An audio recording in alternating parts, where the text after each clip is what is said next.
Quero aqui também, nesta tribuna, falar daquela que, sem dúvida nenhuma, foi a maior greve geral da história recente do nosso país, o dia 28 de abril. Apesar das tentativas do governo de desqualificar o movimento, de subdimensionar as manifestações realizadas no dia 28, apesar da mídia, a grande mídia também, tratar com desdém, distorcer o sentido geral da greve, criminalizando inclusive os protestos, o fato, senador Lindenberg, é que ninguém conseguiu fingir que nada estava acontecendo. Até porque não tinha como esconder a dimensão da paralisação nacional, não tinha como esconder as multidões que tomaram conta das ruas, avenidas e praças desse país. Quem saiu de casa no último dia 28 de abril percebeu que não era um dia comum. Transporte público parado, escolas fechadas, universidades, o comércio parcialmente parado, avenidas interditadas, sejam por barricadas ou por grandes marchas de trabalhadores e trabalhadoras que tomavam as ruas e avenidas desse país. Ou seja, repito, a despeito da grande mídia aqui ignorar o movimento, ou quando falar do movimento, tentar criminalizar o movimento, o fato é que veículos importantes da imprensa nacional, da imprensa internacional, assim como a mídia alternativa, num gesto de responsabilidade, teve que destacar que o que estava em curso no dia 28 de abril era a maior greve geral da história do nosso país. E com uma pauta muito nítida, muito clara, de reivindicações que reuniu sindicatos, universidades, igrejas, escolas, públicas e privadas, vale dizer, movimentos sociais do campo e da cidade. Mais do que isso, a greve do dia 28 não foi um movimento apenas, senador Paim, das centrais sindicais, que deram uma grande demonstração de força e de unidade, de compromisso com o Brasil nesta última sexta-feira. Mas não foi um movimento apenas das centrais sindicais, dos sindicatos ou dos partidos de oposição. Na verdade, foi um movimento da sociedade brasileira, que a sociedade brasileira, na sua grande maioria, aderiu fortemente a essa luta, por entender o que está em jogo, que o que está em jogo é a cidadania dos nossos filhos, é o presente e o futuro desse país, com essas propostas de reformas que são verdadeiros atentados à dignidade do trabalhador. Como aceitar que esse Senado aprove a PEC da escravidão, que é a chamada reforma trabalhista? Como aceitar que esse Senado aprove a PEC da morte, que é a proposta de emenda à Constituição 287, que trata de alterações no Sistema Nacional de Aposentadoria do povo brasileiro, senadora Cátia? Isso não tem como, de maneira nenhuma, prosperar. Ou seja, na verdade, mesmo aqueles que ficaram em casa no dia 28, junto com aqueles que ocuparam as ruas, fizeram isso num gesto de demonstração clara de que o povo brasileiro não aceita mais conviver com esse desemprego crescente e muito menos com essa violência, que é um governo sem voto, rasgar a legislação trabalhista que data da década de 40, bem como também não aceita de maneira nenhuma perder o sagrado direito à aposentadoria. Portanto, a adesão expressiva que nós vimos da sociedade à greve geral se traduz, inclusive, nas pesquisas, senador Humberto, que Vossa Excelência já mencionou aqui. Datafolha ontem coloca claramente que 7 em cada 10 brasileiros são contra a reforma da Previdência. Portanto, mais de 70% dos brasileiros são contrários a essa reforma. Idem com as chamadas mudanças na legislação trabalhista.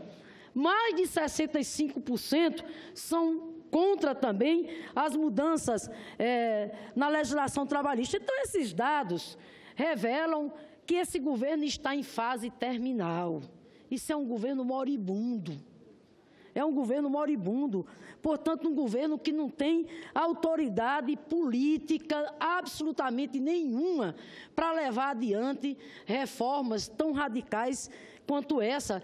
A própria Folha de São Paulo, aqui volta a dizer, também trouxe no seu jornal, edição de domingo, nada mais, nada menos do que 85% da população defende que Temer saia imediatamente do Palácio do Planalto. Palácio do Planalto que ele entrou pelas portas do fundo da história.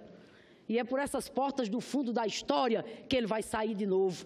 Porque sexta-feira o recado foi claro. O povo brasileiro foi às ruas para dizer: saia daí, Temer. Você está sendo demitido pelo povo brasileiro. Repito, pelo quanto o povo brasileiro não aguenta mais. E tem outro dado, senador Lindenberg. Presidente Lula, apesar de toda a campanha de criminalização contra ele, de todo o massacre jurídico midiático do qual ele é vítima, o presidente Lula é o candidato favorito da população em todos os cenários que são pesquisados. Isso a Datafolha atestou nesse último domingo. Então, eu quero dizer o seguinte, que esse governo ilegítimo acabou. Volto a dizer, ele foi demitido pelo povo brasileiro no dia 28 de abril. Não foi só pelo povo do Rio Grande do Norte, não. Olha aqui, ó. Olha aqui. Senadora, Natal, a exemplo das demais capitais, né, fez uma manifestação muito bonita. Aliás, foi um mar de gente em Natal. Um mar de gente. Proporcionalmente, Natal e Recife, senador Humberto, estão entre as capitais que realizaram as maiores mobilizações no dia de greve geral. Senador Lindenberg. Não, senadora Fátima Bezerra, eu estou aqui para parabenizar Vossa Excelência e o povo potiguar, porque Vossa Excelência bem falou, foram 70 mil pessoas em Natal. Proporcionalmente, talvez a maior mobilização do país. Eu sei que Pernambuco, senador Humberto, também foi grande, teve 150 mil pessoas. Então, eu quero parabenizar muito. Vossa Excelência foi muito clara aqui. Eu acho que o povo se levantou contra a reforma da Previdência e a reforma trabalhista. Esse Senado tem que escutar a voz das ruas, uma mobilização de 40 milhões de brasileiros. Agora, além das reformas, o povo disse o seguinte: sai daí, Temer. Sai daí do Palácio. Esse é o recado. E impressiona também, eu concluo dizendo, a pesquisa do Datafolha.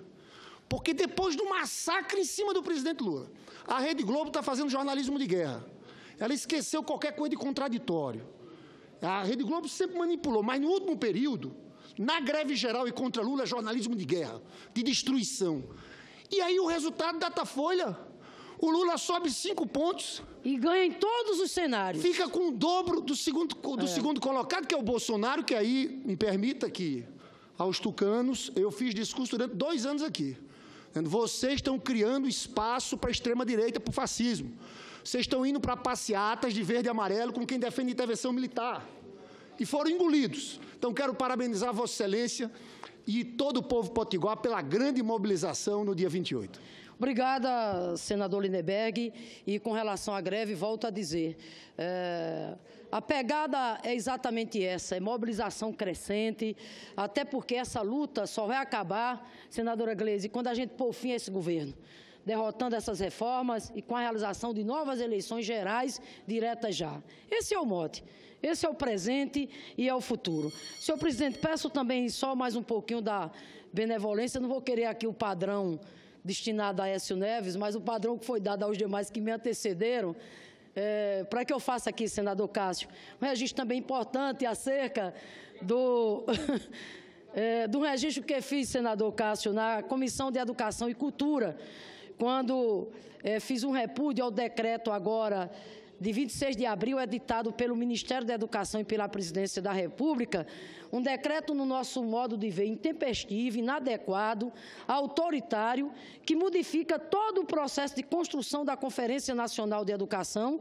que já tinha sido anteriormente normatizado pelo decreto de maio de 2016. Só para se ter uma ideia do absurdo desse decreto, do MEC, no último dia 26 de abril, senadora Gleisi, ele altera de modo arbitrário, unilateral, todo o cronograma da Conferência Nacional de Educação 2018, transferindo as etapas estaduais e nacional da conferência para o segundo semestre, portanto, o período, inclusive, das eleições presidenciais e estaduais. O novo decreto também transfere prerrogativas do próprio Fórum Nacional de Educação para a Secretaria Executiva do MEC, de modo a anular as funções do Fórum Nacional de Educação e prejudicar todo o processo de participação social materializado na Conferência Nacional de Educação. Eu quero dizer, senador Cássio, que ainda bem que os senadores que lá estavam consideraram que o tema que levei para lá era bastante pertinente, tanto é que a senadora Lúcia Vânia, que preside a comissão, atendendo ao nosso pedido, antecipou a realização de uma audiência pública para que nós tratemos exatamente do tema da CONAI, que vai estar indicada já para ser a próxima quarta-feira. Porque, senador Humberto, nós temos aqui que exigir respeito. O Fórum Nacional de Educação não é uma ONG. Senadora Fátima, eu vou pedir a compreensão de Vossa Excelência. Nós já estamos no horário da ordem do dia.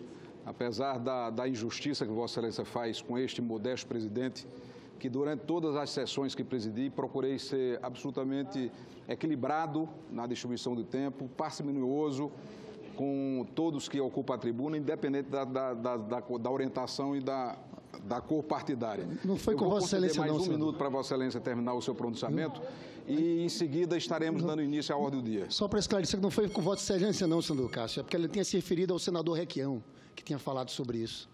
A todos nos... Não, é porque eu me referi, foi também um outro padrão anteriormente, mas, veja bem, até porque eu concedi o aparto ao senador Lindenberg, mas, senador Cássio, concluo dizendo, só chamando a atenção dessa casa, o Fórum Nacional de Educação não é uma ONG, ele é uma instituição do Estado brasileiro. Aliás, foi aprovado no bojo da Lei 13.005, que instituiu o Plano Nacional de Educação. Por isso, nós temos que exigir respeito. O fórum foi aprovado por todos nós, o senador Dario estava lá. Então, eu quero aqui dizer da nossa expectativa de que quarta-feira, aliás, terça-feira, a audiência pública na Comissão de Educação, que o MEC venha, o Fórum Nacional de Educação vai vir, assim como a Procuradoria de Defesa dos Direitos do Cidadão, para que os ajustes sejam feitos. Nós não vamos aceitar de maneira nenhuma, repito, esse ato arbitrário do MEC de interferir no papel